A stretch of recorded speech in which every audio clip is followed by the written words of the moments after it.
Perkenalkan, nama saya Nahra Barniah dengan NIM 2410125220004. Pada kesempatan kali ini, saya akan menjelaskan yang pertama yaitu materi pengelolaan data. Nah, apa sih pengelolaan data itu? Jadi, pengelolaan data adalah kegiatan yang meliputi pengumpulan, penyimpanan, pengolahan, pengamanan, dan pendistribusian data agar dapat dimanfaatkan secara efektif. Nah, kemudian apa sih tujuan pengelolaan data itu? Jadi, tujuan pengelolaan data yaitu yang pertama, membantu pengambilan keputusan, yang kedua, menemukan pola dan hubungan dalam data, yang ketiga, menyederhanakan kumpulan data yang kompleks, yang keempat, mendukung pembuatan prediksi, yang kelima, meningkatkan ketelitian serta keakuratan hasil, dan yang keenam, mengelola data mentah jadi lebih mudah dipahami. Kemudian penyajian data yang pertama yaitu ada tabel. Tabel dapat digunakan untuk membuat sebuah atau sesuatu data menjadi lebih mudah dibaca dan dipahami. Data dapat disusun dengan rapi dalam sebuah tabel. Ada baris yaitu dari atas ke bawah dan juga kolom yaitu dari kiri ke kanan dalam Kemudian sebuah yang kedua tabel yaitu diagram batang, yaitu bentuk tampilan atau ilustrasi yang dihasilkan dari data dalam tabel. Ini disebut sebagai diagram batang.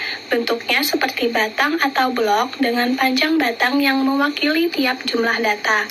Kita dapat membuat diagram batang secara horizontal ataupun vertikal sesuai arahan dan juga keinginan masing-masing. Halo, perkenalkan nama saya Agnes Maria Jehan dengan NIM 2410-1251-2006. Di sini saya akan menjelaskan tentang diagram lingkaran atau disebut dengan diagram pie. Itu adalah salah satu jenis penyajian data dalam bentuk lingkaran yang dibagi menjadi beberapa bagian seperti potongan kue. Setiap bagian itu menunjukkan perbandingan atau presentence dari keseluruhan datanya. Diagram lingkaran sering digunakan untuk menyajikan data kategorikal secara visual, namun diagram lingkaran memiliki beberapa keterbatasan yang dapat menghambat pemahaman data sehingga perlu adanya penanganan yang sesuai dengan permasalahan yang ada. Lalu, adapun beberapa rumus dari diagram lingkaran ini, yaitu ada dua. Pertama itu presentence, itu sama dengan jumlah bagian dibagi dengan jumlah keseluruhan, lalu dikali dengan 100%. Lalu kedua ada sudut vektor, itu nilai data dibagi dengan total nilai, lalu total nilai data lalu dikali dengan 360 derajat. Lalu saat membaca diagram lingkaran, siswa diajak memahami apa yang diwakili setiap potongan dan mengapa ukurannya itu berbeda. Misalnya, jika bagian teh adalah yang terbesar, siswa perlu memikirkan alasan yang mungkin seperti kebiasaan minum siswa atau ketersediaannya di kantin. Dengan begitu, siswa tidak hanya menerima data, tetapi mencoba mencari hubungan logis antara data dan kenyataan.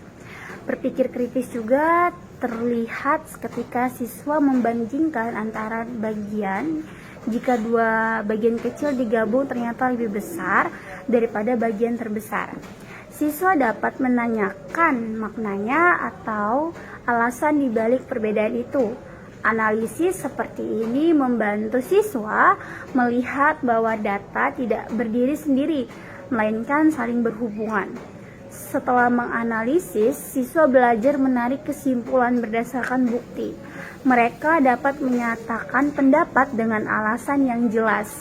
Misalnya menyimpulkan bahwa minuman tertentu paling disukai karena porsinya paling besar dalam diagram. Dengan begitu, mereka menggunakan data untuk mendukung argumen. Lalu siswa diajak untuk memikirkan apakah jumlah responden cukup, apakah data yang dikumpulkan dengan benar, dan apakah diagram menggambarkan kondisi seluruh siswa atau hanya sebagian. Sikap ini mengajarkan bahwa data perlu dikaji, bukan untuk sekedar dilihat saja. Akhirnya siswa menghubungkan diagram dengan situasi nyata. Mereka dapat memikirkan apakah kantin perlu menyediakan lebih banyak minuman tertentu berdasarkan diagram atau apakah perlu perubahan kebiasaan tertentu. Di sini aku akan menjelaskan tentang diagram garis. Diagram garis adalah grafik yang berbentuk garis yang dibuat dengan cara menghubungkan titik-titik data pada bidang koordinat seperti sumbu X dan sumbu Y.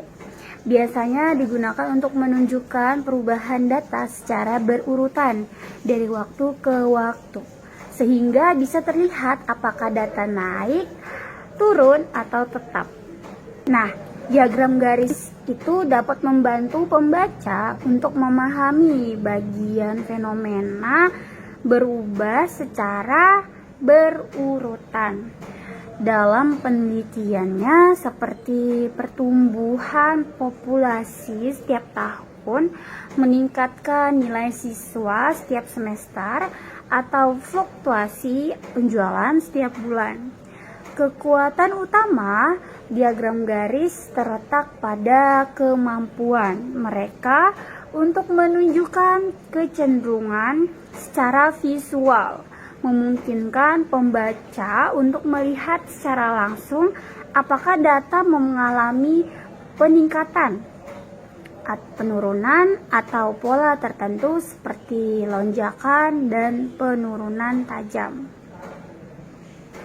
Dengan menampilkan sejumlah garis dalam satu grafik, diagram garis memungkinkan penelitian untuk dengan mudah membandingkan lebih dari satu variabel dalam waktu yang sama.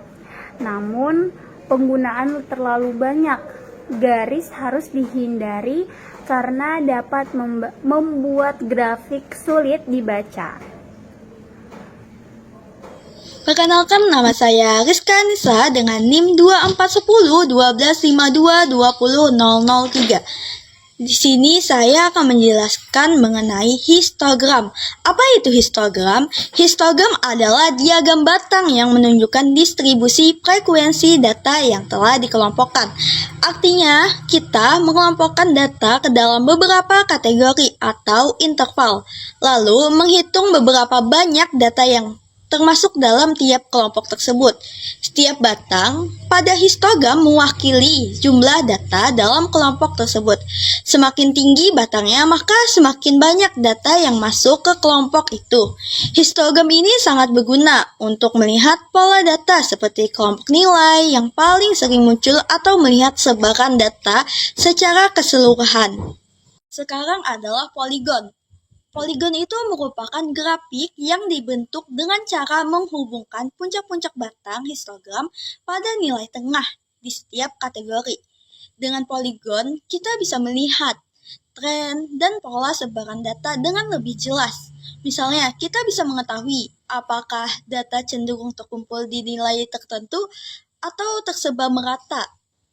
Poligon juga membantu membandingkan beberapa distribusi data sekaligus, karena garis yang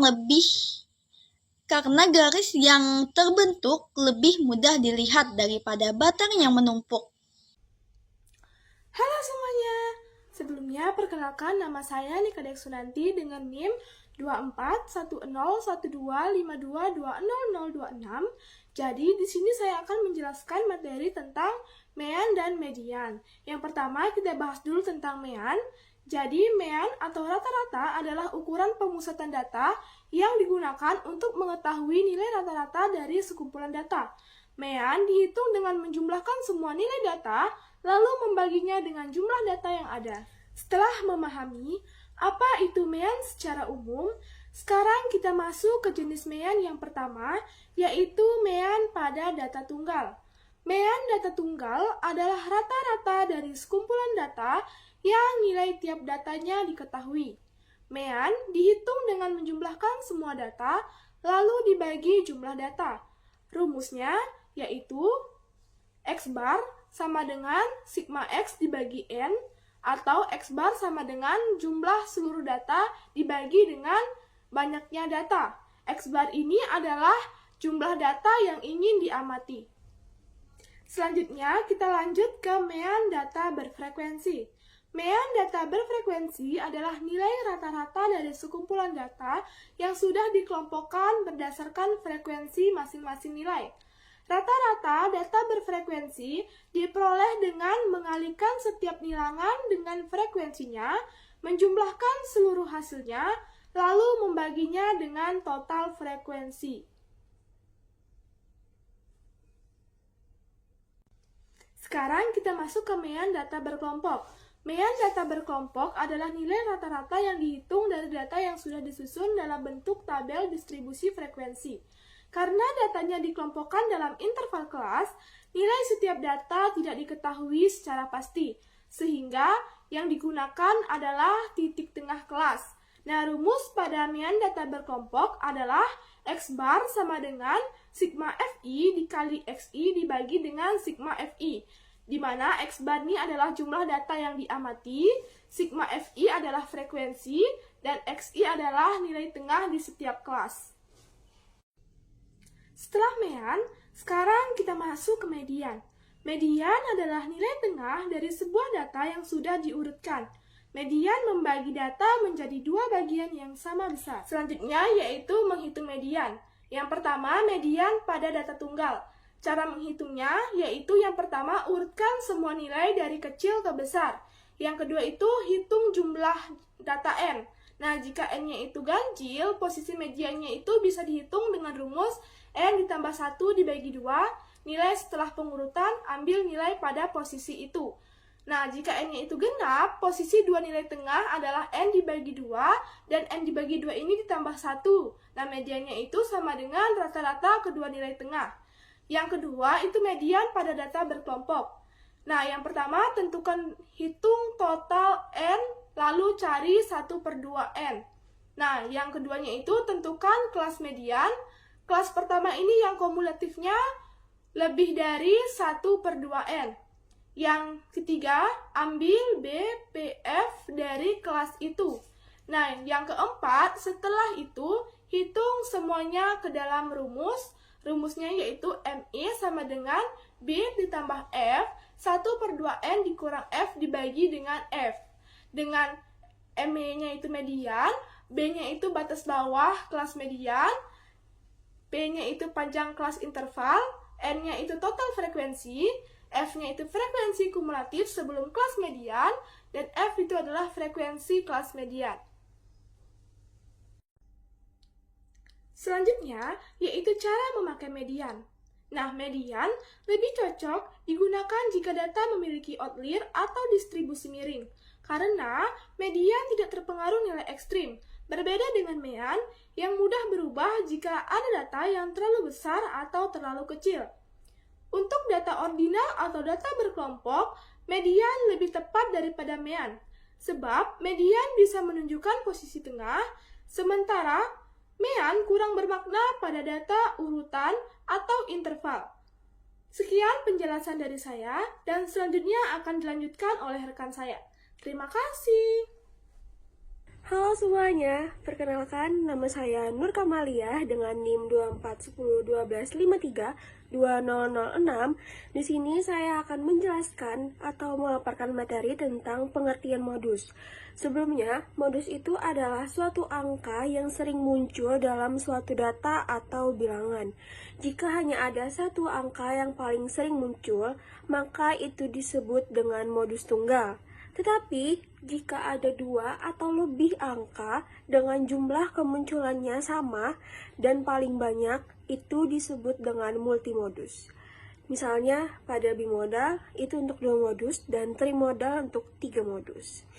Dan di sebelahnya ada kotak atau diagram. Di sini menunjukkan kelas dan frekuensi.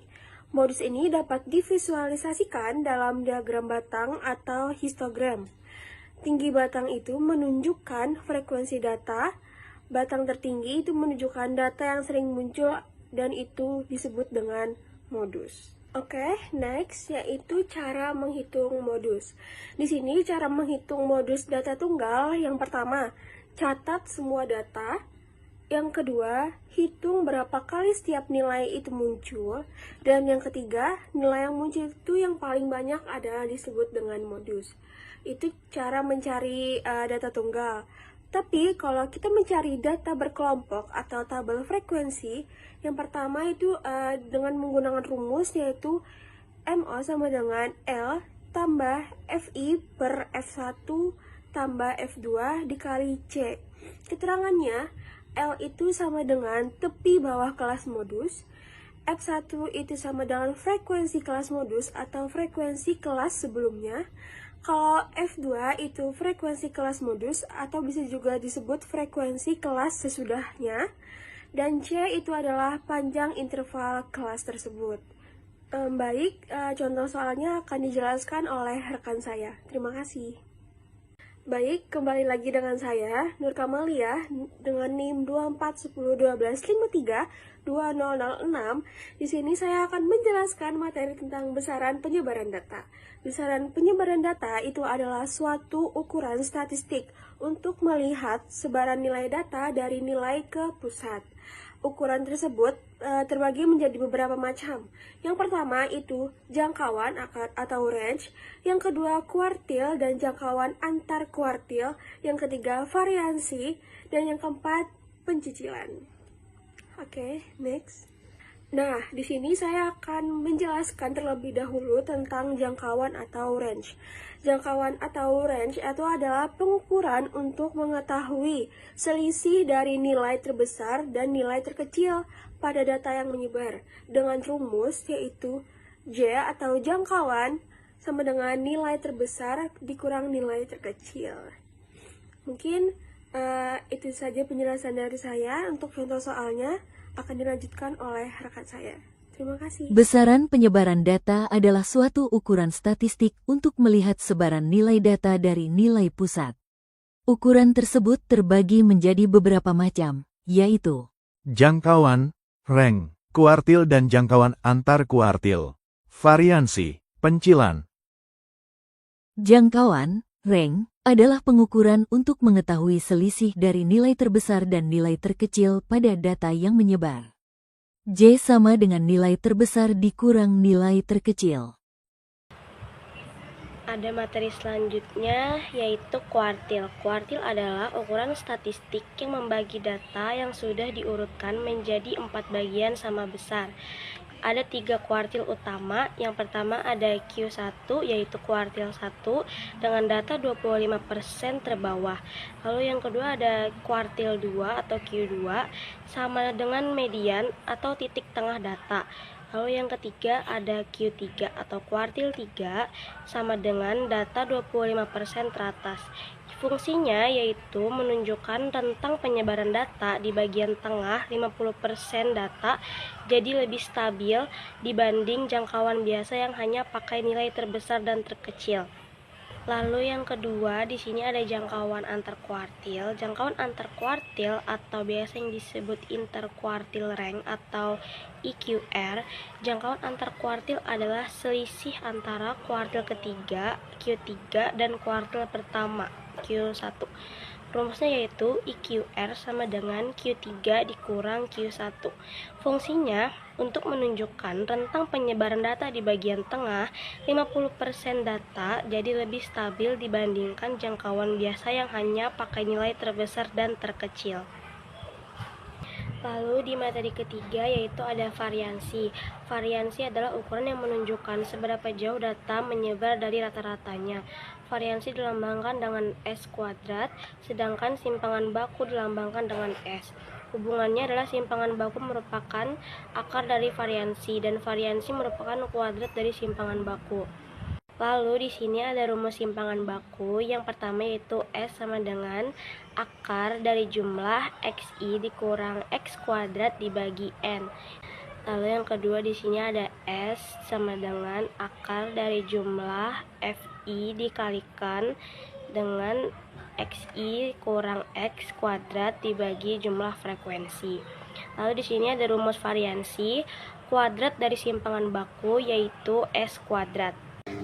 Halo semuanya, perkenalkan nama saya Rizkia Farsha Azahra dengan NIM 2410125220001. Nah, kita sering lihat data kelihatan rapi, tapi kadang ada satu nilai yang aneh sendiri, terlalu tinggi atau terlalu rendah dari yang lain.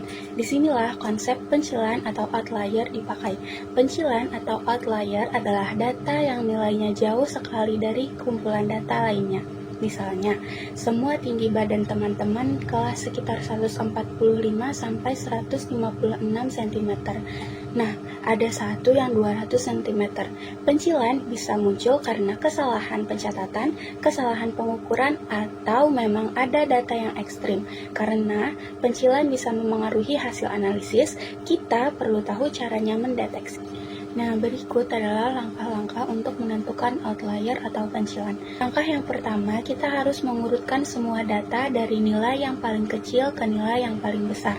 Tujuannya supaya pola data kelihatan jelas dan kita bisa menentukan posisi kuartil dengan benar. Setelah datanya rapi, kita tentukan 3 kuartil. Yang pertama adalah Q1. Q1 adalah nilai yang paling rendah. Selanjutnya ada Q2 adalah median atau nilai tengah. Yang ketiga adalah Q3, nilai data tertinggi. Nah, ketiga kuartil ini membantu kita memahami penyebaran data. Nah, langkah berikutnya adalah menghitung EQR atau selisih, yaitu jarak antar kuartil. Kita cukup mengurangi Q3 dan Q1. EQR ini menunjukkan seberapa lebar penyebaran data utama dan nanti akan dipakai untuk menentukan apakah ada data yang tergolong pencilan. Nah, kemudian kita hitung batas bawah dan batas atas.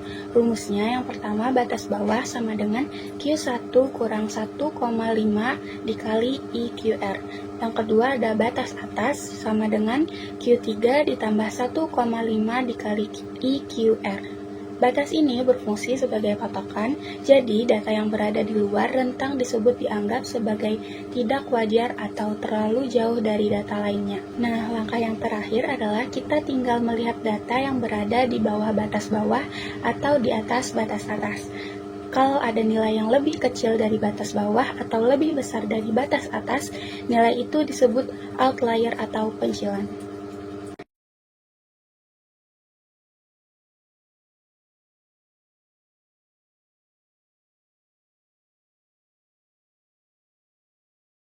Halo semuanya, perkenalkan nama saya Nazwa Khalisa dengan NIM 2410125220006. Nah, di sini kita masuk pada soal yang pertama, yaitu soal pilihan ganda. Nah, di sini tersedia tabel, yaitu ada hari, pengunjung, dan buku yang dipinjam.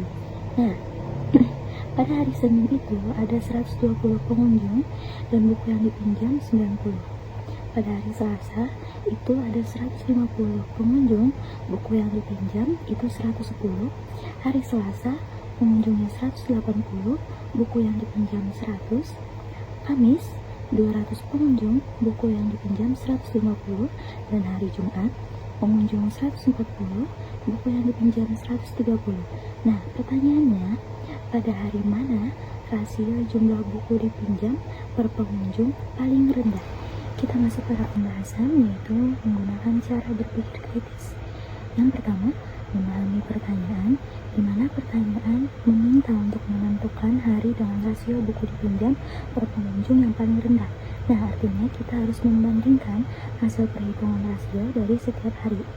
Yang kedua, menentukan rumus rasio. Gunakan rumus, yaitu rasio sama dengan jumlah buku yang dipinjam dibagi jumlah pengunjung. Nah, rasio terkecil ini menunjukkan hari dengan aktivitas peminjaman paling rendah dibanding jumlah pengunjung. Yang ketiga, menghitung rasio setiap hari. Senin itu 90 dibagi 120 sama dengan 0,75. Selasa 110 dibagi 150 sama dengan 0,73. Rabu 100 dibagi 180 sama dengan 0,56. Kamis 150 dibagi 200 sama dengan 0,75. Dan Jumat 130 dibagi 140 sama dengan 0,93. Yang keempat, membandingkan hasil rasio. Nah, di sini tertera daftar rasio. Senin 0,752, Selasa 0,73, Rabu 0,56, Kamis 0,75, Jumat 0,93, sehingga didapatkan rasio terkecil adalah 0,56. Kemudian yang kelima, menyimpulkan jawaban. Hari dengan rasio paling rendah adalah Rabu.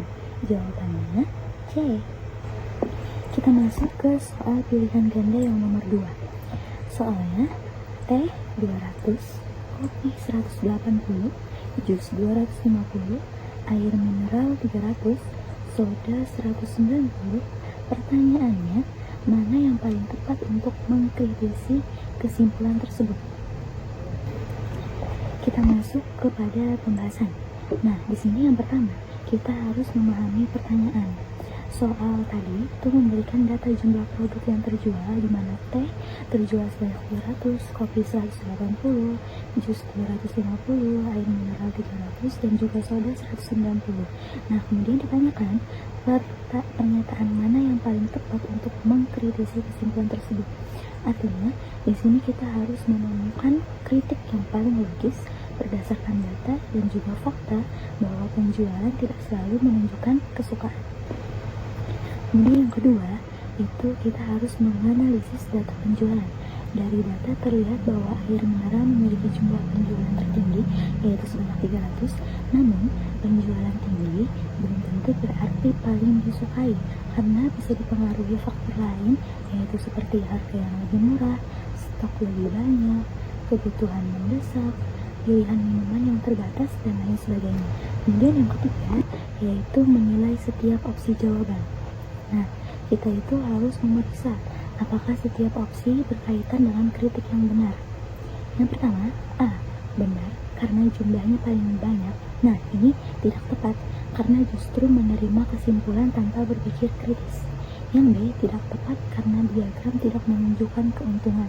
Nah, di sini kritik ini tidak relevan, karena soal tidak membahas mengenai keuntungan. Yang C. Tidak tepat, karena diagram tidak menunjukkan jumlah pembeli. Ini merupakan kritik yang cukup logis dan terbilang logis, karena diagram menunjukkan jumlah barangnya yang terjual, tetapi tidak menunjukkan berapa orang yang membeli. Contoh, 300 air mineral bisa dibeli oleh 300 orang, atau hanya 50 orang yang membeli banyak. Nah, yang B tidak tepat, karena grafik tidak menunjukkan waktu penjualan. Nah, di sini tidak terlalu berpengaruh pada kritik utama mengenai kesukaan. Kemudian yang keempat, kita harus menentukan kritik yang terbaik. Kritik yang paling tepat adalah yang mendukung konsep banyak terjual tidak sama dengan banyak disukai. Nah, ketidaksesuaian ini terjadi karena data tidak menunjukkan berapa banyak pembeli, hanya jumlah barang yang terjual. Kemudian yang kelima, yaitu menyimpulkan jawaban. Jawaban yang tepat adalah C. Tidak tepat karena diagram tidak menunjukkan jumlah pembeli. Kita masuk pada contoh soal yang ketiga. Nah, di sini disajikan sebuah diagram. Sebuah diagram lingkaran menunjukkan data kesukaan olahraga dari 100 siswa di suatu sekolah. Nah, pertanyaannya, berapakah jumlah siswa yang menyukai masing-masing jenis olahraga jika total siswa adalah 100 orang? Yang pertama, kita harus memahami masalah. Nah, soal ini menampilkan diagram lingkaran yang menunjukkan persentase kesukaan olahraga dari 100 siswa. Nah, kita diminta mencari jumlah siswa pada setiap jenis olahraga. Kategori dan presentasinya adalah sepak bola 30%, bulu tangkis 25%, basket 20%, voli 25%. Nah, sehingga didapatkan total siswanya itu 100 orang. Kemudian yang kedua, mengidentifikasi informasi dan hubungan. Karena total siswa 100 orang, maka setiap 1% mewakili satu siswa. Rumus umumnya, jumlah siswa sama dengan persentase dikali total siswa dibagi 100. Yang ketiga, menghitung secara sistematis. Nah, kita harus menghitung satu persatu. Yang pertama, di sepak bola, di sini 30 dikali 100, kemudian dibagi 100 sehingga didapatkan 30 siswa. Yang B, bulu tangkis 25 dikali 100, kemudian dibagi 100 didapatkan 25 siswa. Yang C, basket 20 dikali 100 dibagi 100 sama dengan 20 siswa. Yang D, voli 25 dikali 100 dibagi 100 sama dengan 25 siswa. Nah, kemudian kita bisa memverifikasi jawaban tadi. Jumlah semua kategori 30 ditambah 25 ditambah 20 ditambah 25 maka didapatkan 100. Hasilnya sesuai dengan total siswa, maka tidak ada kesalahan proporsi. Yang kelima, menentukan pilihan yang benar. Cocokkan dengan opsi B, di mana sepak bola 30 siswa, bulu tangkis 25 siswa, basket 20 siswa, dan juga voli 25 siswa. Semua sesuai dengan hasil perhitungan kesimpulan, maka jawabannya adalah B.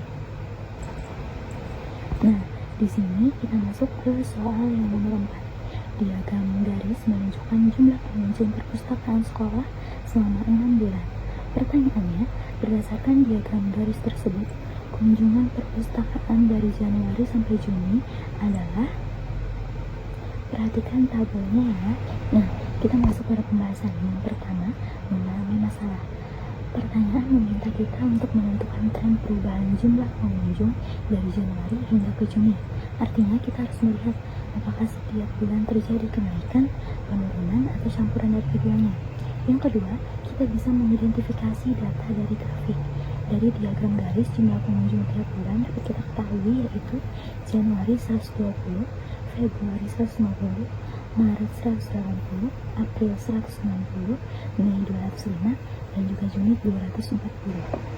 Nah, kemudian kita bisa merencanakan sebuah strategi untuk melihat tren kita, hitung perubahan dari bulan ke bulan dengan membandingkan nilai bulan berikutnya dengan bulan sebelumnya.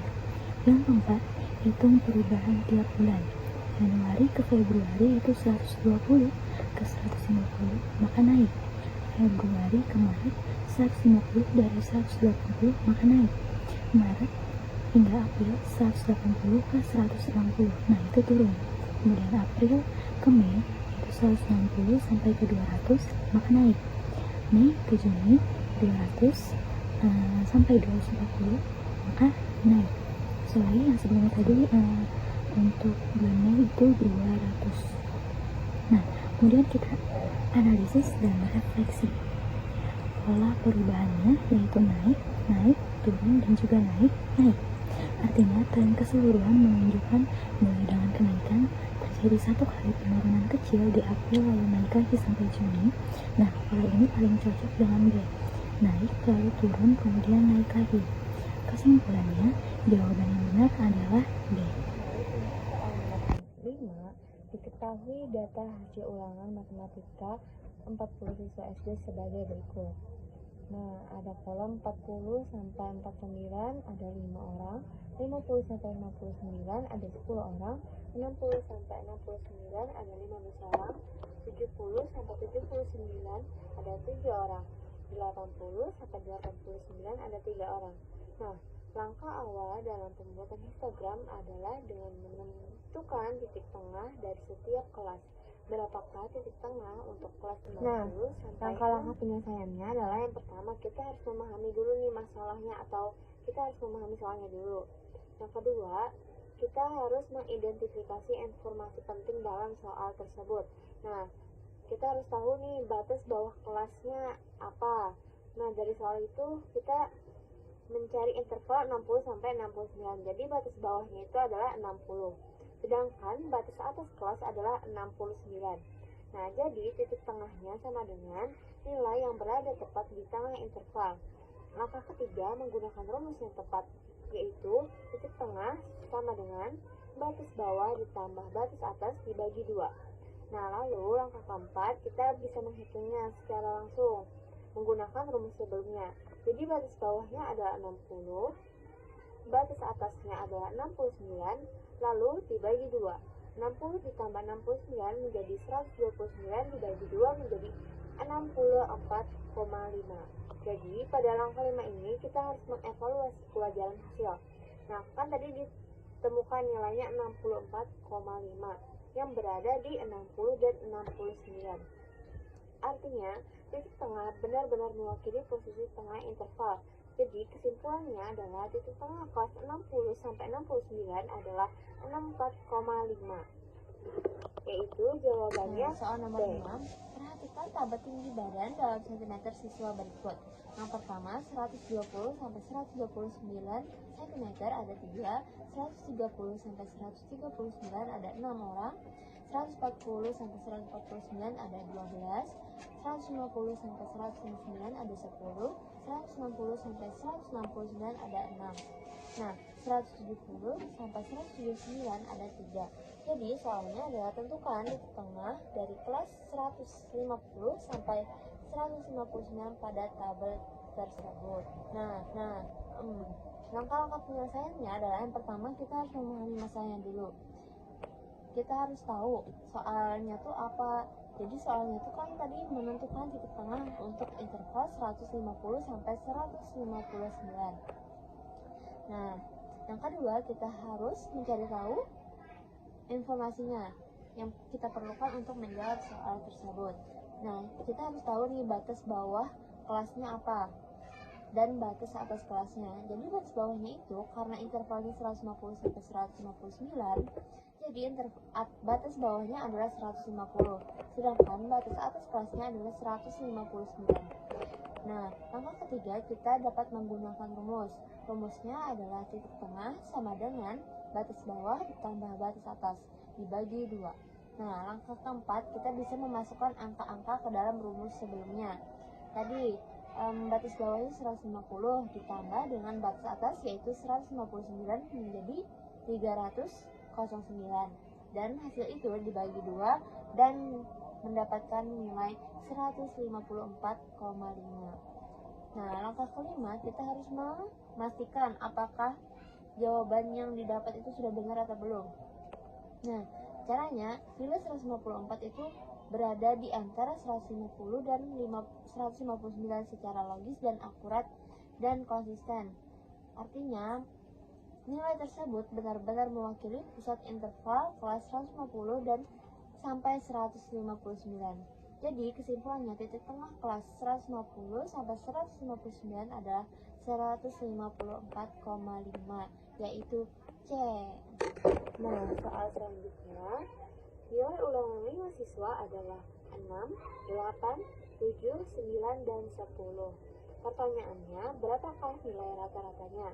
Nah, kita dapat menggunakan langkah berpikir kritis. Yang pertama, kita dapat mengidentifikasi masalah. Apa sih pertanyaannya gitu? Kita ingin jadi yang dapat kita tangkap adalah kita harus mencari rata-rata dari nilai tersebut. Yang kedua, kita dapat mengumpulkan data atau nilainya ya. Tadi nilainya ada 6, 8, 7, 9, dan 10 dan jumlah siswanya ada 5 orang. Yang angka ketiga ada analisis data. Nah, analisis data ini kita dapat menjumlahkan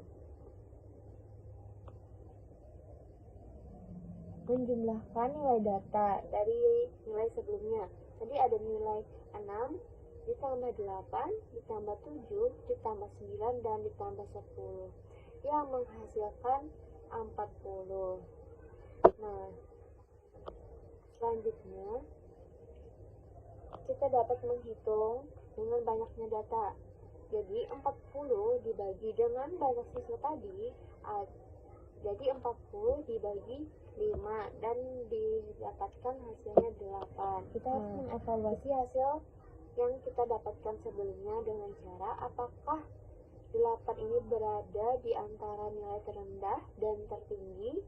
Nah, ternyata benar ya, nilai terendah dari beberapa nilai sebelumnya ada 6 dan nilai tertingginya ada 10 dan 8 ini berada di tengah-tengah itu ya. Jadi udah memang itu jawabannya. Nah, jadi soal selanjutnya perhatikan tabel berikut ini.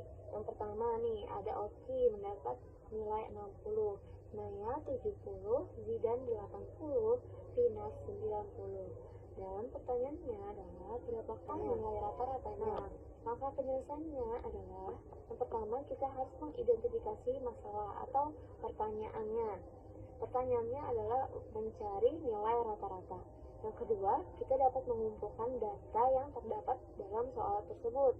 Jadi dapat kita kumpulkan Nilainya tuh ada 60, 70, 80, dan 90. Sedangkan jumlah siswanya ada 4 orang. Nah, langkah ketiga kita dapat menganalisis data tersebut. Nah, semua nilai dapat kita jumlahkan. Yang tadi, nilai 60 ditambah 70 ditambah 80 dan ditambah 90 sama dengan selanjutnya kita dapat menggunakan rumus. Rumus rata-rata adalah total nilai dibagi dengan jumlah atau banyak data.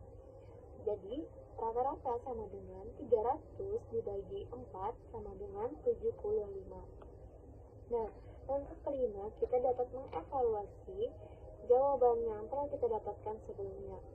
Nah, dapat kita pastikan nilai 75 berada di tengah-tengah antara 60 dan 90. Jadi, jawabannya adalah 75, yaitu C. Halo semuanya, perkenalkan saya Dwi Sriwayuni dengan NIM 24101252200015 dengan nomor presensi 36. Selanjutnya kita akan bahas pertanyaan nomor 9. Nah, pada pertanyaan ini kita akan membahas mengenai nilai ulangan bahasa Inggris siswa kelas 5, di mana nilai siswa ini itu ada 70, 75, 80, 85, 90, dan juga 95. Namun, ternyata masih ada satu nilai yang belum masuk dikarenakan penginputan data yang error dan nilai anak tersebut itu adalah 85. Nah, jika nilai tersebut dimasukkan, berapa sih median dari keseluruhan? Untuk menjawab pertanyaan ini, kita akan menggunakan langkah-langkah berpikir kritis. Nah, yang pertama, kita harus memahami apa sih yang ditanyakan. Nah, jadi dari soal ini, dia itu meminta median setelah seluruh data, termasuk nilai 85 yang belum terinput tadi digabungkan. Nah, langkah kedua, menyusun data dalam urutan yang benar. Nah, setelah nilai 85 yang tertinggal tadi kita masukkan, maka data itu berubah menjadi 70, 75, 80, 85, 85, 90, dan juga 95. Nah, dan data keseluruhan tadi itu sudah diurutkan dari yang terkecil ke yang terbesar. Selanjutnya, langkah ketiga, kita menentukan sifat data. Apakah data itu ganjil ataukah genap? Nah, sebelumnya data itu ada 6. Setelah ditambahkan dengan 85, maka data itu berubah menjadi ganjil, yaitu 7. Dan median itu adalah nilai yang berada tepat di tengah. Selanjutnya, langkah keempat, menentukan posisi median.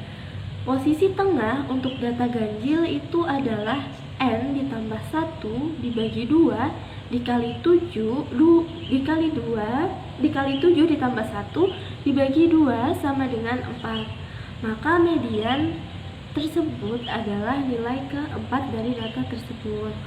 Terus langkah kelima yaitu mengambil nilai median. Nah, data keempat dari urutan tadi itu adalah 85. Jadi mediannya adalah 85. Langkah terakhir yaitu keenam, kita mengecek ulang dengan berpikir kritis. Sebelum ditambah 85, median awal adalah rata-rata nilai ketiga dan keempat, yaitu 80 ditambah 85 dibagi 2 sama dengan 82 di koma. Nah, sedangkan setelah ditambah dengan data 85 tadi, jumlahnya berubah menjadi ganjil, maka median berubah menjadi nilai tengah sebenarnya, yaitu 85. Nah, hasil ini tuh masuk akal karena nilai yang ditambahkan berada dekat dengan nilai tengah. Secara singkatnya, median awal rata-rata itu adalah nilai ketiga dan keempat, yaitu 80 ditambah 85 sama dengan 165 dibagi 2, yaitu 82,5.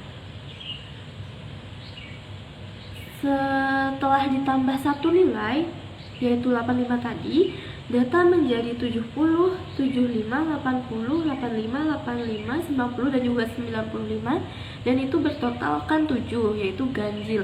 Sehingga median atau nilai tengah itu berada di urutan keempat, yaitu 85. Jadi dikarenakan data yang terbaru berjumlah ganjil, maka mediannya itu langsung diambil dari nilai tengah, yaitu 85. Sehingga jawabannya itu adalah C. Nah, selanjutnya kita akan bahas soal nomor 10. Nah, di sini jumlah pensil yang dibawa oleh 6 peserta didik ke sekolah adalah 4, 3, 4, 5, 4, 2. Berapa modus dari data tersebut? Nah, bahasan pada soal ini kita juga menggunakan langkah-langkah berpikir kritis. Yang pertama, kita harus memahami apa sih yang ditanyakan. Nah, yang ditanyakan itu adalah modus dari data tersebut. Nah, modus itu artinya nilai yang paling sering muncul dalam data. Langkah kedua, kita menyusun atau mengelompokkan data. Dapat diurutkan menjadi 2, 3, 4, 4, dan juga 5. Nah, dari sini kita udah ngeliat nih bahwa 4 ini muncul 3 kali. Langkah ketiga, kita menghitung frekuensi tiap nilai. 2 itu muncul 1 kali, 3 muncul 1 kali, 4 muncul 3 kali, dan 5 itu munculnya cuma 1 kali. Yang keempat, kita menentukan nilai dengan frekuensi tertinggi. Nilai 4 ini memiliki frekuensi paling banyak, yaitu 3 kali. Maka dapat disimpulkan modus dari soal ini itu adalah 4. Langkah kelima, kita mengecek kemungkinan adanya lebih dari satu modus. Tapi ternyata nilai lain tidak memiliki frekuensi sebesar 3. Maka data hanya memiliki satu modus. Secara singkatnya, jumlah peserta didik itu ada 6 orang. Yang membawa 2 pensil itu hanya 1 orang. Yang membawa 3 pensil juga hanya 1 orang. Sedangkan yang membawa 4 pensil itu ada 3 orang. Dan yang membawa 5 pensil itu hanya 1 orang saja. Sehingga yang paling banyak itu adalah 4. 3 anak yang membawa 4 pensil. Jadi modus dari data tersebut adalah 4. Dan jawabannya itu adalah C. Oke, selanjutnya kita akan bahas soal nomor 11. Di sini tertulis data jumlah buku yang dibawa oleh 6 siswa adalah 4, 6, 5, 7, 3, dan juga 5. Berapakah jangkauan dari data tersebut? Untuk membahas soal ini, kita lagi-lagi akan menggunakan langkah-langkah berpikir kritis. Dimana yang pertama, kita memahami dulu masalah dari soal ini. Dan masalahnya tadi itu adalah berapa jangkauan dari data tersebut. Nah, jangkauan itu adalah selisih antara nilai tertinggi dan juga nilai terendah dari suatu data. Nah, selanjutnya yang kedua, kita menganalisis data. Urutkan data dari yang terkecil ke terbesar. Jadi 3, 4, 5, 6, dan juga 7. Jadi nilai tertinggi itu sama dengan 7 dan nilai terendahnya itu adalah sama dengan 3. Selanjutnya, langkah selanjutnya itu menalar dan menghitung. Jangkauan itu sama dengan nilai tertinggi dikurang dengan nilai terendah. Jadi 7 dikurang 3 itu sama dengan 4. Jadi menyimpulkan jangkauan dari data tersebut itu adalah 4 dan jawabannya adalah selanjutnya kita akan membahas soal nomor 12, di mana pada soal ini tertulis data nilai ulangan matematika siswa itu ada 60, 70, 80, 90, 100, 100, 110, dan juga 120. Berapakah kuartil bawah atau Q1 dari data tersebut? Nah, untuk menjawab pertanyaan ini, kita lagi-lagi akan menggunakan langkah-langkah berpikir kritis. Dimana yang pertama, kita harus memahami masalah dari soal tersebut. Dimana kuartil 1 atau Q1, kuartil bawah atau Q1 itu adalah nilai yang membagi 1/4 bagian bawah dari data yang telah diurutkan. Yang kedua, menganalisis data. Data sudah berurut dari yang terkecil hingga ke terbesar dengan jumlah data yaitu 8. Selanjutnya yang ketiga, menalar dan menghitung. Kuartil bawah atau Q1 itu sama dengan 1/4 dikali N ditambah 1 sama dengan 1/4 dikali 9 sama dengan posisi kedua Artinya, Q1 berada di antara data kedua dan ketiga. Data kedua itu adalah 70, sedangkan data ketiga itu adalah 80. Maka Q1 atau kuartil bawah sama dengan 70 ditambah 0,25 dikali 80 dikurang 70 sama dengan 70 ditambah 2,5 sama dengan 72,5. Dan yang terakhir yaitu kita menyimpulkan Q1 sama dengan 72,5 yaitu mendekati 75. Sehingga jawaban dari soal ini itu adalah B. Assalamualaikum warahmatullahi wabarakatuh. Perkenalkan, nama saya Nadia Putri dengan NIM 2411252200009. Di sini saya akan menjelaskan soal nomor 13. Dalam kegiatan pembelajaran matematika di kelas 5 SD Harapan Bangsa, guru memberikan tugas kepada siswa untuk mencatat nilai ulangan harian mata pelajaran matematika dari 6 orang teman sekelasnya. Data nilai yang diperoleh adalah sebagai berikut. Data nilainya yaitu 68, 70, 72, 74, 76, dan 90. Guru kemudian menjelaskan kepada siswa bahwa untuk memahami tingkat keberagaman data, diperlukan perhitungan rata-rata dan variansi. Setelah dihitung, diperoleh rata-rata nilai sebesar 75. Guru kemudian meminta siswa menganalisis apakah terdapat nilai yang menyimpang jauh dari nilai lainnya atau pencilan. Berdasarkan data tersebut, manakah pertanyaan yang paling tepat? A. Nilai 68 merupakan pencilan karena lebih rendah dari rata-rata. B. Nilai 90 merupakan nilai pencilan karena menyimpang jauh dari nilai-nilai lain. C. Tidak ada pencilan karena semua nilai berdekatan dengan rata-rata. D. Variansi data sangat kecil karena semua nilai sama besar. Di sini saya akan membahas pembahasannya, yaitu data atau urut 68, 70, 72, 74, 76, dan 90. Rata-rata hitung jumlah dulu. Nah, yang dihitung adalah 68 ditambah dengan 70 sama dengan 178. Lalu 138 ditambah 72 sama dengan 210. Lalu 210 ditambah 74 sama dengan 284. Lalu 284 ditambah 76 sama dengan 360. Lalu 360 ditambah 90 sama dengan 450. Jadi rata-rata sama dengan 450 dibagi 6. Jadi nilainya adalah 75. Deviasi kuadrat untuk variansi populasi. Nah, di sini 68 dikurang 75 sama dengan min 7 dalam kurung min 7 akar 2 sama dengan 49. 70 dikurang 75 min 5 dalam kurung min 5 akar 2 sama dengan 25. Lalu 72 dikurang 75 sama dengan min 3 dalam kurung akar min 3 dalam kurung min 3 akar 2 sama dengan 9. 74 dikurang 75 sama dengan min 1 dalam kurung min 1 akar 2 sama dengan 1. 76 kurang 75 sama dengan 1 akar 2 sama dengan 1. 90 dikurang 75 sama dengan 15 akar 2 sama dengan 225. Jadi jumlah kuadrat deviasi sama dengan 49 ditambah 25, lalu ditambah 9, ditambah 1, ditambah 1, dan ditambah 225 sama dengan 310.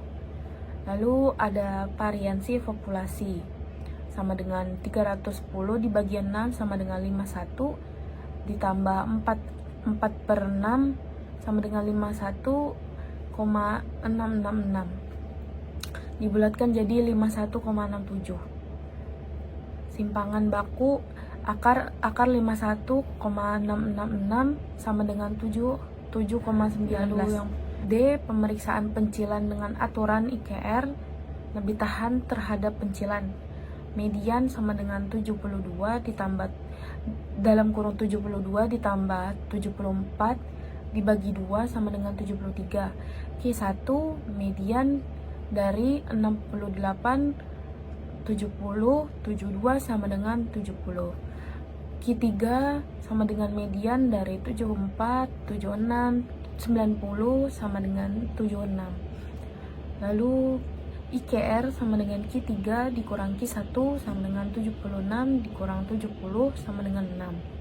Batas pencilan atas sama dengan Q3 ditambah 1,5 IKR sama dengan 76 ditambah 9 sama dengan 85. Karena 90 kurang dari 85, nilai 90 termasuk pencilan menurut aturan IKR.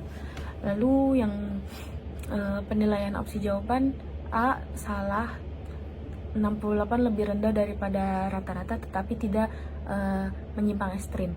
Lalu B benar, 90 menyimpang jauh dari kelompok nilai lain dan melewati batas pencilan IKR. C salah, ada salah satu nilai yang jelas menyimpang 90. Lalu D variansi sama dengan D itu salah karena variansi sama dengan 51 per 51,67.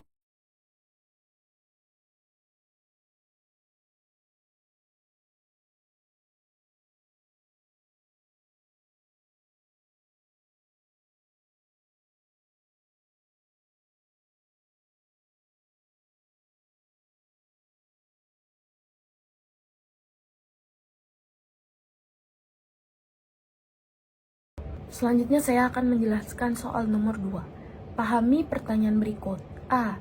Sekolah ingin jumlah peserta di tiap kegiatan seimbang, rata-rata sama. Berapa jumlah siswa tambahan yang perlu ditarik ke kegiatan musik dan basket agar ketiganya setara? B. Jika setiap kegiatan hanya bisa menampung maksimal 60 siswa, bagaimana cara sekolah menyeimbangkan jumlah peserta dengan tetap mematuhi batas tersebut? Di sini kita ada data ekstrakurikuler dari 80, 60, 40, 20 sampai 0.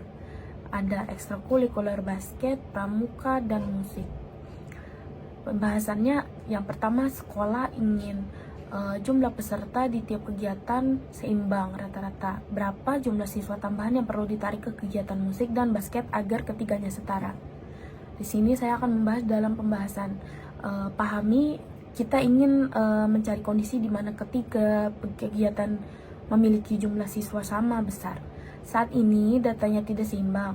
Basket 45, pramuka 60, dan musik 30.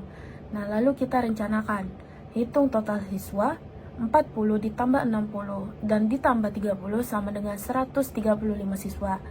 Rata-rata jika seimbang, 135 dibagi 3 sama dengan 45 siswa per kegiatan. Tetapi jika pramuka sudah 60 kelebihan, sedangkan musik kekurangan besar, kita perlu membuat distribusi baru yang adil. Mungkin dengan memindahkan sebagian siswa dari kegiatan yang lebih ramai ke yang lebih sepi. Lalu kerjakan pramuka kelebihan 60 dikurang 45 sama dengan 15 siswa. Musik kekurangan 45 dikurang 30 sama dengan 15 siswa. Jadi jika 15 siswa dan dari pramuka dipindah ke musik, ketiga kegiatan menjadi seimbang di 45 Nah, lalu siswa. Setelah redistribusi, basket sama dengan 45, pramuka sama dengan 45, dan musik sama dengan 45. Semua sesuai dengan total awal 135 siswa. Tidak ada perubahan jumlah keseluruhan.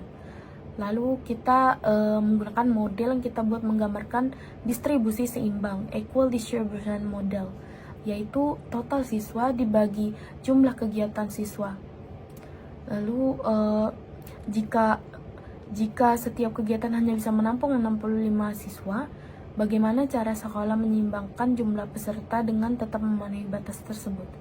Pertama, kita pahami sekolah menetapkan batas kapasitas 65 siswa per kegiatan. Artinya, redistribusi tidak boleh membuat jumlah peserta melebihi 65. Coba pikirkan, jika minat terus meningkat, bagaimana menyeimbangkan tanpa melanggar batas? Nah, misal sekolah ingin menambah total siswa menjadi 180, misalnya setelah penerimaan siswa baru dengan 3 kegiatan dan kapasitas 65 per kegiatan, total kapasitas sama dengan 195. Nah, maka masih ada ruang 180 dibagi 3 sama dengan 65 siswa per kegiatan, yaitu aman. Karena 60 lebih dari 65. 60 kurang dari 65. Lalu refleksi model distribusi baru bisa digunakan untuk perencanaan. NI sama dengan min T bagi K kapasitas maksimum. Oke, halo semuanya. Perkenalkan, nama saya Abdul Halim dengan NIM 2410125110083. Oke, di sini ada soal tentang diagram lingkaran yang menunjukkan kegiatan yang dilakukan siswa kelas 5 pada waktu luang. Di sini kita punya data hasil survei terhadap 40 siswa. Dan kegiatan mereka dibagi menjadi 4 kategori, yaitu membaca buku, menonton televisi, bermain game, dan bermain bola. Di antaranya sudah terlihat besar sudut setiap bagian. Ada yang 60, 120, 90, dan 90. Nah, sekarang kita akan menjawab pertanyaan ini satu persatu. Pertanyaan pertama, jelaskan langkah-langkah untuk menentukan jumlah siswa yang gemar membaca buku berdasarkan data pada diagram lingkaran tersebut. Pertama, kita lihat dulu besar sudut untuk kegiatan membaca buku, yaitu 60 derajat. Karena diagram lingkaran itu totalnya 360 derajat, maka langkah menentukan jumlah siswa adalah yang pertama kita ambil besar sudut kegiatan yang dicari, yaitu 60 derajat tadi, bagi dengan total sudut lingkaran, yaitu 360 derajat. Lalu kita kalikan dengan jumlah seluruh siswa, yaitu 40. Sekarang siswa, coba kita hitung 60 derajat dibagi 360 sama dengan 1 per 2. 1 per 6, 1 per 6 dikali 40 sama dengan 6,67. Lalu kita bulatkan menjadi 7. Jadi jumlah siswa yang gemar membaca buku adalah 7 siswa. Pertanyaan yang kedua, jika sekolah berencana mengadakan kegiatan literasi dan hanya mengundang siswa yang gemar membaca buku serta menonton televisi, berapa jumlah siswa yang akan diundang? Sertakan perhitungannya. Sudut kegiatan menonton televisi di sini adalah 120 derajat. Sekarang kita hitung sama seperti cara di atas, yaitu siswa yang membaca buku yaitu 60 derajat dibagi 360 dikali 40, yang hasilnya tadi adalah 7 siswa. Lalu siswa yang menonton televisi 120 dibagi 360 dikali 120 dibagi 360 sama dengan 1 per 3. Lalu dikalikan 40 sama dengan 13 siswa. Sekarang kita jumlahkan 7 ditambah 13 sama dengan 20 siswa. Jadi jumlah siswa yang akan diundang dalam kegiatan literasi adalah 20 siswa. Lalu ke soal C, menurut pendapatmu apa yang dapat dilakukan oleh pihak sekolah agar minat membaca siswa meningkat dibanding kegiatan lain? Jelaskan secara logis. Ada beberapa langkah logis yang bisa dilakukan sekolah, misalnya menyediakan pojok baca yang nyaman di setiap kelas sehingga siswa merasa membaca itu menyenangkan dan nyaman. Yang selanjutnya, mengadakan kegiatan literasi rutin seperti 15 menit membaca sebelum belajar dimulai. Selanjutnya, mengadakan lomba-lomba literasi seperti mendongeng, resensi buku, dan membaca cepat untuk siswa agar siswa lebih termotivasi.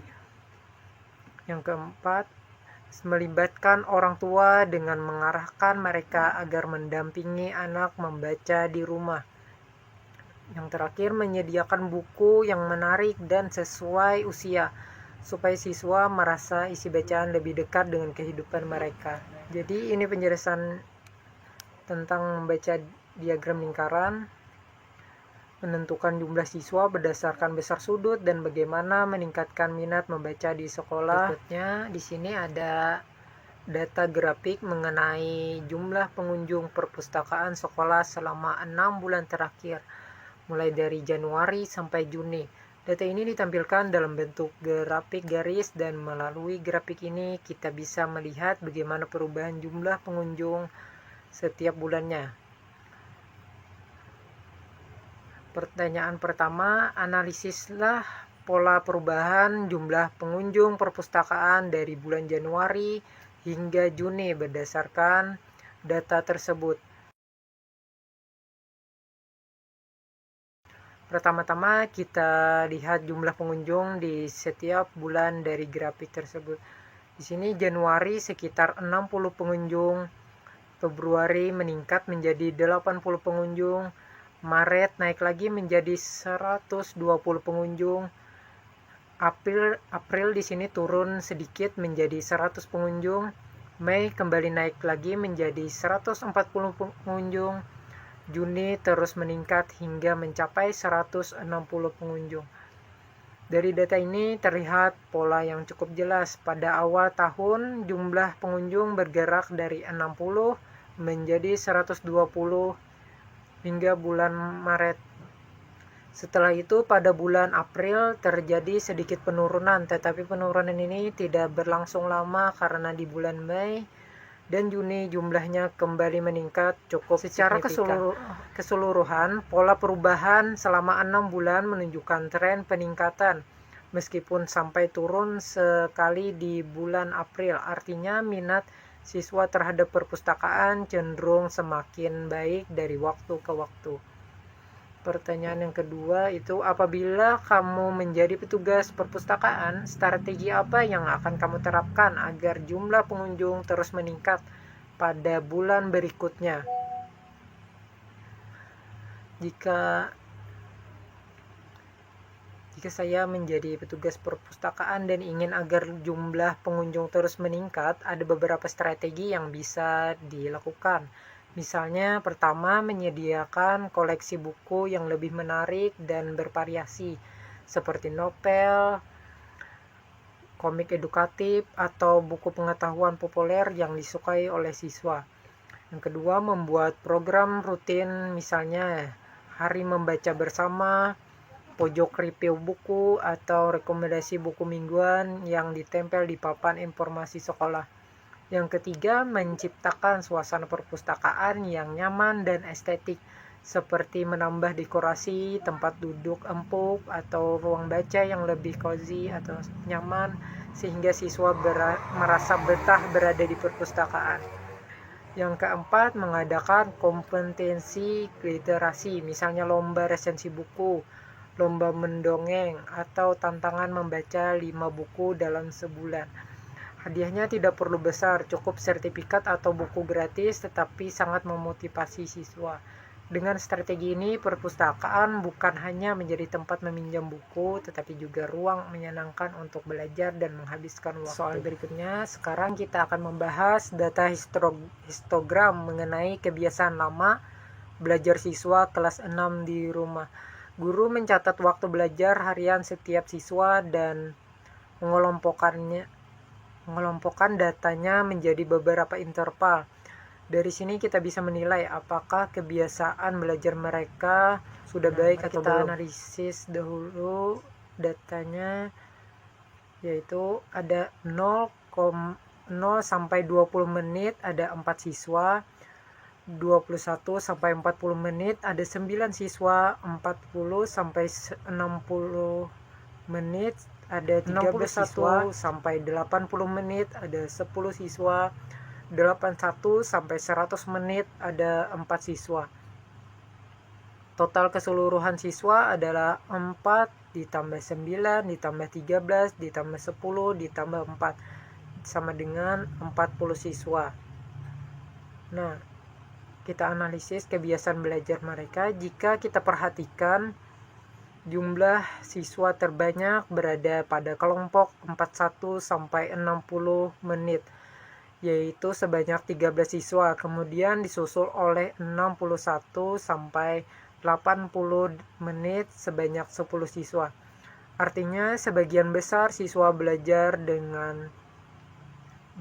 antara 41 hingga 80 menit per hari. Kalau kita jumlahkan kedua kelompok durasi yang tergolong cukup baik itu, yaitu 13 siswa ditambah 10 siswa sama dengan 23 siswa. Berarti lebih dari separuh siswa, tepatnya 57,5% belajar lebih dari 40 menit setiap hari. Ini menunjukkan pola belajar yang cukup positif. Kemudian hanya ada 4 siswa yang belajar sangat singkat, yaitu 0,20 menit. Adapun kelompok 81 hingga 100 menit juga ada 4 siswa. Ini menunjukkan bahwa ada sebagian siswa yang memiliki motivasi yang belajar cukup tinggi ya. Kesimpulannya, apakah kebiasaan belajar sudah baik? Jika kita melihat data secara keseluruhan, kita bisa menyimpulkan bahwa kebiasaan belajar siswa kelas 6 sudah cukup baik. Alasannya, yang pertama, sebagian besar siswa belajar dari 40 menit setiap harinya, dan durasi ini termasuk kategori memadai untuk siswa sekolah dasar. Kemudian hanya sedikit siswa yang belajar yang sangat singkat, sehingga kelompok ini tidak memberikan dampak buruk pada kecenderungan umum di kelas. Ketiga, adanya kelompok siswa yang belajar sampai 81 hingga 100 menit juga menunjukkan bahwa motivasi belajar sebagian siswa sangat tinggi. Jadi berdasarkan data dan alasan yang logis, kebiasaan belajar siswa kelas 6 dapat dikatakan sudah baik dan masih bisa ditingkatkan dengan pembiasaan yang lebih konsisten. Di sini kita akan membahas tentang bangun datar, khususnya segi 8 beraturan atau regular octagon. Sekolah ingin membuat taman kecil berbentuk segi 8 dengan panjang setiap sisi 3 meter dan apotemnya 4,8 meter. Kita akan menjawab pertanyaan mulai dari jumlah sisi, besar sudut, keliling, sampai luas taman. Yang pertama di sini, berapa jumlah sisi dan jumlah sudut dalam segi 8 beraturan? Segi 8 beraturan adalah bangun datar yang memiliki 8 sisi dan 8 sudut. Karena ini poligon beraturan, semua sisi sama panjang dan semua sudut dalamnya sama besarnya. Pertanyaan berikutnya, berapa besar satu sudut dalam poligon tersebut? Satu sudut pada poligon beraturan bisa dicari menggunakan rumus, yaitu sudut dalam N dikurang 2 dikali 180 derajat dibagi N. Karena N sama dengan 8 atau segi 8 tadi, kita hitung begini. 8 dikurang 2 dikali 180 derajat dibagi 8. 8 dikurang 2 sama dengan 6. 6 dikali 180 derajat sama dengan 1080 derajat.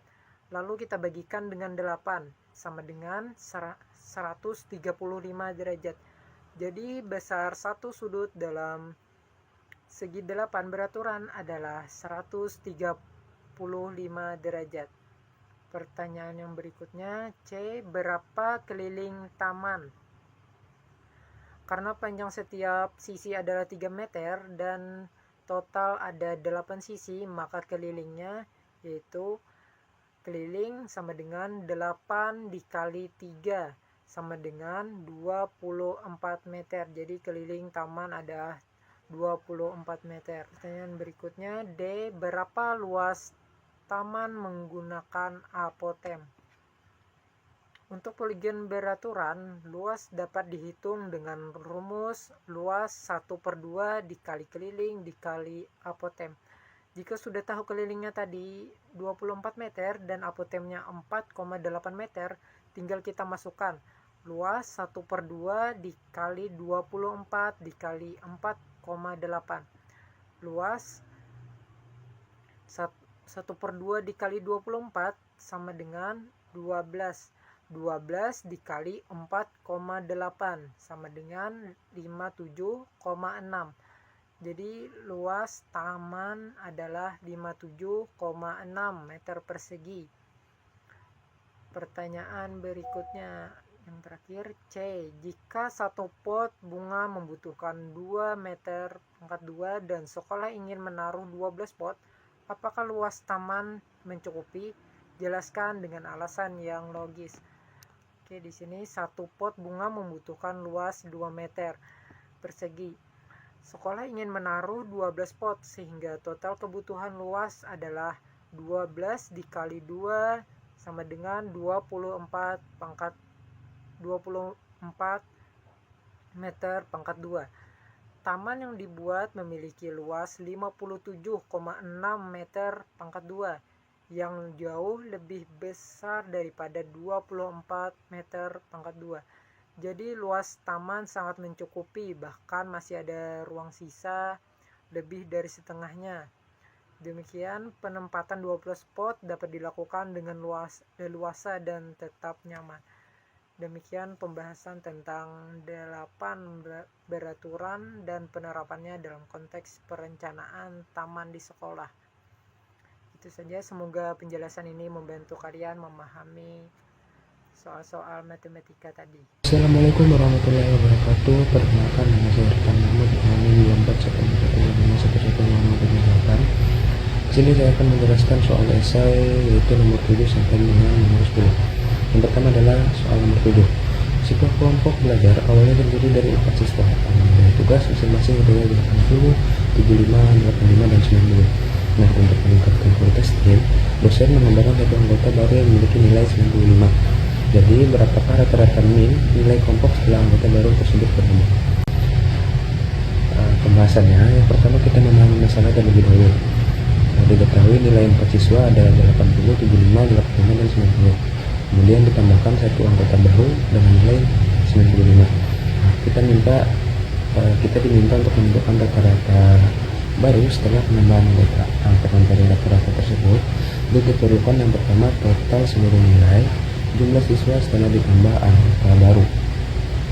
Nah, rencana penyelesaiannya yang pertama jumlahkan nilai 4 siswa lokal, terus tambahkan nilai anggota baru tadi yaitu 95, dan yang ketiga itulah jumlah total siswa, dimana di 4 ditambah dengan 1 yaitu berarti menjadi 5.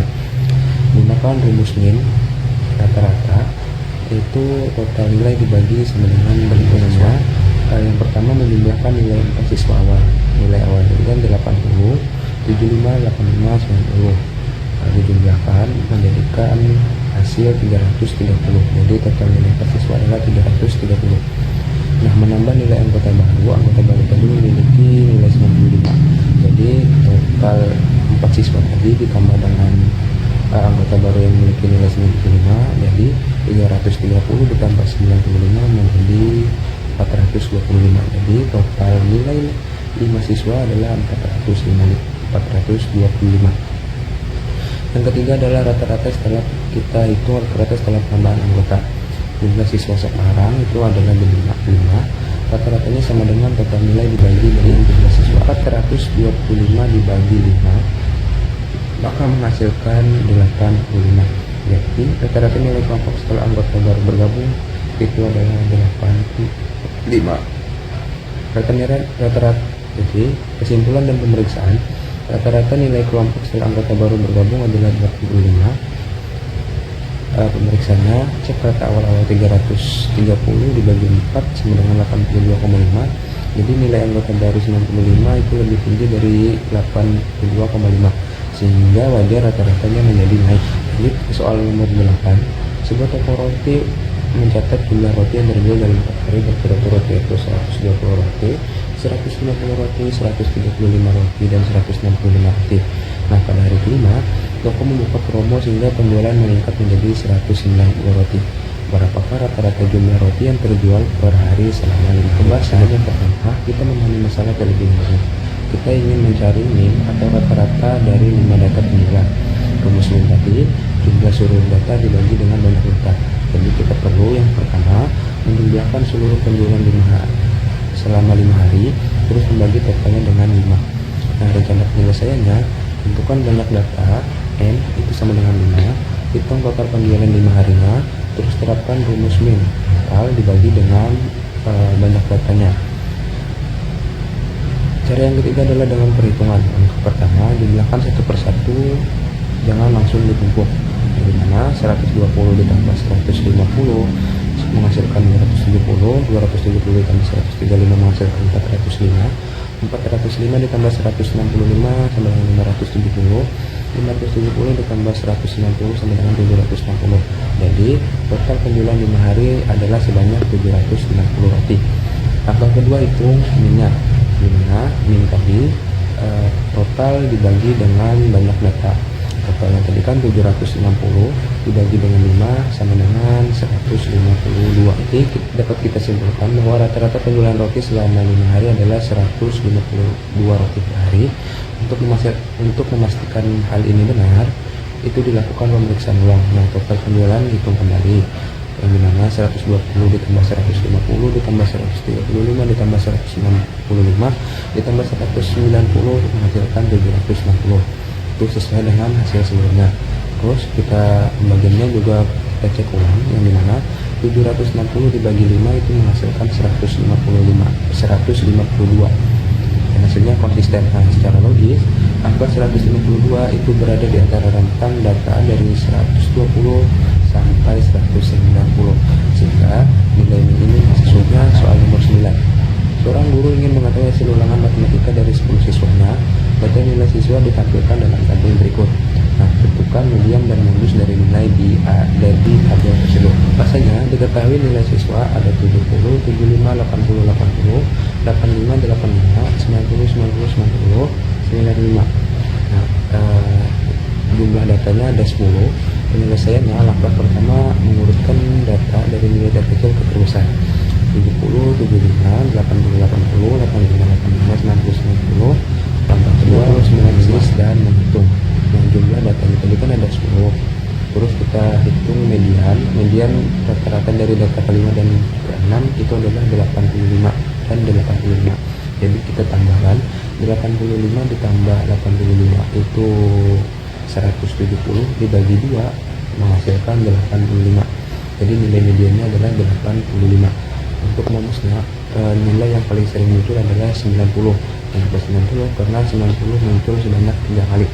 Nah, terus langkah yang ketiga menarik makna dan kita memeriksa. Median 85 berarti setengah siswa memperoleh nilai kurang dari sama dengan 85 dan setengahnya lebih dari sama dengan 85. Untuk modusnya itu 90, berarti nilai 90 paling banyak diperoleh. Jadi banyak siswa yang berhasil mencapai hasil yang sangat baik. Jadi mediannya adalah 85 dan modusnya adalah 90. Selanjutnya adalah soal nomor 10. Nah, dua kelas memiliki nilai ujian yang sama pada rata-rata dan median, tapi memiliki nilai kuartil yang berbeda. Nah, apa yang dapat disimpulkan tentang penyebaran data kedua kelas tersebut? Jadi, untuk pembahasannya, meskipun kedua kelas memiliki rata-rata dan median yang sama, perbedaan pada nilai kuartil 1 dan 3 itu menunjukkan bahwa tingkat penyebaran data dan data keduanya berbeda. Nah, kelas yang memiliki jarak antara kuartil 3 dan kuartil 1 lebih besar, berarti data mereka lebih menyebar. Artinya nilai siswa-siswa di kelas tersebut lebih bervariasi. Sebaliknya, jika jarak antara kuartil 3 dan kuartil 1 itu lebih kecil, berarti data lebih terkonsentrasi di tengah dan hasil belajar siswa di kelas itu lebih merata. Nah, dengan kata lain, walaupun kemampuan rata-rata min dan titik tengah data mediannya sama, perbedaan kuartil mengindikasikan perbedaan pemerataan nilai antar siswa. Nah, data masing-masing 9 siswa sudah diurutkan.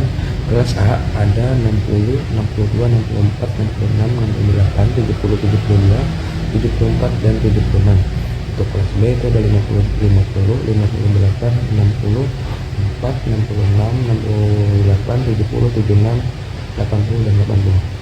Nah, yang pertama hitung min rata-ratanya. Kelas A jumlahnya ada 62, jumlahnya adalah 60 ditambah 62 ditambah 64 ditambah 66 ditambah 68 ditambah 70 ditambah 72 ditambah 74 ditambah 76, maka menghasilkan jumlahnya adalah 612. Nah, jadi banyak datanya adalah 9. Jadi kita hitung minnya, total dibagi dengan banyak datanya yaitu 612 dibagi 9 itu sama dengan 68. Untuk kelas B kita jumlahkan juga 50 ditambah 58 ditambah 60 ditambah 66 ditambah 68 ditambah 70 ditambah 76 ditambah 80 ditambah 80, maka menghasilkan 612 juga. Nah, untuk banyak datanya sama yaitu 9. Jadi kita hitung minnya 612 dibagi 9 maka menghasilkan 68. Nah, kedua kelas ini mempunyai minnya yang sama yaitu selanjutnya kita hitung mediannya. Untuk n sama dengan 9 itu ganjil, jadi posisi median sama dengan n dalam kurung n tambah 1 tutup kurung dibagi 2 sama dengan n itu kita ganti 9 ditambah 1 sama dengan 10 dibagi 2 maka menghasilkan 5. Jadi nilai median itu adalah nilai yang kelima. Jadi kelas A nilai kelima itu adalah 68, maka mediannya 68. Untuk kelas B nilai kelima itu adalah 68, maka mediannya juga 68. Jadi kedua kelas mempunyai median yang sama yaitu 68. Jadi kita menghitung kuartilnya. Metode posisi kuartil 1 pada 0,25 n tambah 1, kuartil 3 pada 0,75 n tambah 1. Nah, posisi kuartil 1 itu sama dengan 0,25 dikali dalam kurung 9 ditambah 1 sama dengan 0,25. 9 ditambah 1 berarti 10, berarti 0,25 kali 10 maka menghasilkan 2,5. Jadi kuartil satunya sama dengan rata-rata nilai kedua dan nilai ketiga. Posisi kuartil ketiga yaitu 0,75 dikali 10 yaitu sama dengan 7,5. Jadi kuartil tiganya rata-rata nilainya ke-7 dan ke-8. Nah, kelas A urut yaitu 60 ditambah 62, 64, 66, 68, 70, 72, 74, 76. Kuartil satunya itu nilai kedua dan nilai ketiga yaitu 62 ditambah 64 dibagi 2, 62 ditambah 64 itu 126 dibagi 2 menjadi 63. Kuartil tiganya itu nilai ke-7 dan nilai ke-8 yaitu nilai ke-7 nya 72 berarti ditambah dengan nilai ke-8 itu 74. Jadi 72 ditambah 74 146 dibagi 2 menjadi hasilnya 73. Jadi jangkauan kuartilnya kuartil 3 dikurang kuartil 1 yaitu dengan 73 dikurang 63 menghasilkan 10. Kelas B juga urut 50, 58, 64, 66, 08, 70, 76 kuartil 1 nya 58 ditambah 64 dibagi 2 maka menghasilkan 61. Kuartil 3 nya 76 tambah 80 dibagi 2 maka menghasilkan 78. Jangkauan kuartilnya tinggal kita kurangkan. Kuartil 3 dikurang kuartil 1 yaitu 78 kurang 61 maka menghasilkan 17. Nah, interpretasinya min dan mediannya sama yaitu 68, pusat data pada kedua kelas sama. Terus jangkauan kuartilnya itu berbeda. Kalau kelas A itu 10, kelas B 17. Nah, penyebaran tengah data kelas B itu lebih besar. Artinya nilai-nilai di sekitar median 50% di tengah kelas B itu lebih bervariasi daripada di kelas A. Kesimpulannya, meskipun pusatnya sama, kelas B memiliki variasi nilai tengah lebih besar. Ada lebih banyak siswa yang nilainya berbeda, jauh dari median dibanding kelas A. Kelas A menunjukkan distribusi yang lebih terpusat atau seragam di sekitar 68. Mungkin itu saja yang dapat saya sampaikan. Kurang lebih mohon maaf. Wassalamualaikum warahmatullahi wabarakatuh. Nama saya Zahra Nabila Mufida dengan NIM 241012522014. Jadi di sini saya akan menjelaskan contoh soal atau soal nomor 11, 12, dan 13. Jadi soal yang nomor 11, pertanyaannya, dalam dua kelompok siswa, kelompok A memiliki jangkauan 5 cm, sedangkan kelompok B memiliki jangkauan 15 cm untuk tinggi badan mereka. Nah, apakah berarti kelompok B lebih baik atau lebih buruk dalam hal keseragaman data? Yang dibahas itu pembahasan. Yang pertama itu memahami pertanyaan. Nah, ditanyakan apakah jangkauan 15 cm pada kelompok B berarti lebih baik atau lebih buruk dibanding kelompok A yang jangkauannya 5 cm. Nah, jadi itu yang kedua mengumpulkan data.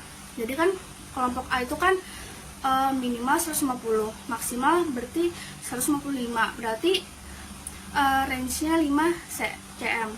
Nah, sedangkan yang kelompok B minimal 140, maksimalnya 155, berarti range-nya 15 cm. Nah, jadi yang ketiga itu menganalisis data. Nah, jadi range ini menunjukkan selisih antara nilai tertinggi dan terendah. Jadi yang kecil ini yang A, maka data lebih seragam. Nah, yang B, yang besar B, maka data itu lebih bervariasi. Nah, kemudian menilai berdasarkan konteks. Jadi kan makna lebih baik itu kan tergantung tujuan sebagai, misalnya pertama, jika tujuan keseragaman atau stabilitas A lebih baik. Kemudian jika tujuan keanekaragaman atau variasi B itu lebih baik. Nah, jadi dapat disimpulkan bahwa A itu lebih seragam, sedangkan B lebih bervariasi. Karena kan range besar itu bukan berarti otomatis buruk, tetapi hanya menunjukkan penyebaran data yang lebih lebar sehingga penilaiannya itu tetap tergantung pada konteks tertentu. Ya, nomor 12. Jadi pertanyaannya, jelaskan apa itu variasi dengan kata sendiri. Nah, berikan contoh data nilai ulangan 5 siswa, yaitu 70, 75, 80, 85, 90. Hitung means dan variasi, atau anggap seluruh populasi kelas langkah demi langkah. Jelaskan apa artinya hasil variasi itu. Jadi, pembahasannya itu, jadi kita masuk ke pembahasannya.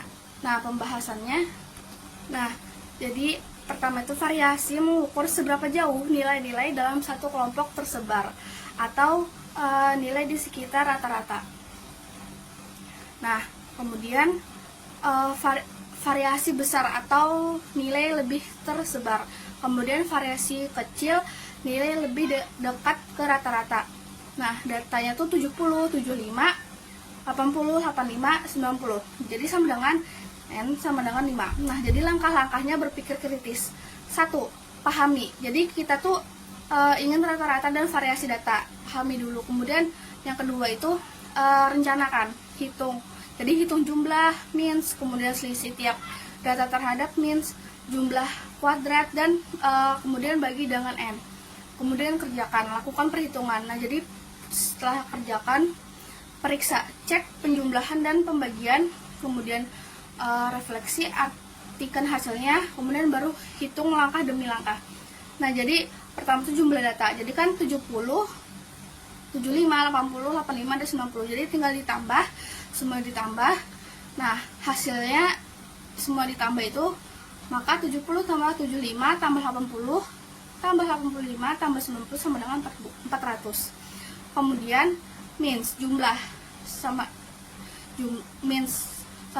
dengan jumlah tambah N 400 per 5 sama dengan 80. Nah, jadi selisih tiap 80. Jadi selisih tiap data kemis dan kuadratnya. Jadi 70 selisih sama dengan 70 kurang 80 sama dengan 80, yaitu kuadrat sama dengan min 80 kuadrat sama dengan 100. Kemudian seterusnya. Nah, jadi jumlahkan kuadrat selisihnya. Jadi sama dengan 100 tambah 25 tambah 0 tambah 25 tambah 100 sama dengan 250. Kemudian variasi populasi atau populasi. Nah, jadi kan sama dengan jumlah kuadrat berapa? Jumlah kuadrat tambah N sama dengan 250 tambah 5 sama dengan 50. Nah, jadi interpretasi variansinya sama dengan 50 menunjukkan data memiliki tingkat penyebaran tertentu di sekitar means, yaitu 80. Nah, jadi untuk SD simpangan baku, yaitu artinya rata-rata jarak nilai dari 80 sekitar 7 poin, seperti itu. Oke, jadi kita masuk ke pertanyaan yang terakhir. Soal yang terakhir itu soal nomor 13. Jadi pertanyaannya, seorang guru SD mengumpulkan nilai ulangan matematika 20 siswa. Nah, jadi terangkan langkah-langkah pengelolaan data yang harus dilakukan guru agar dapat mengetahui siswa yang butuh bantuan.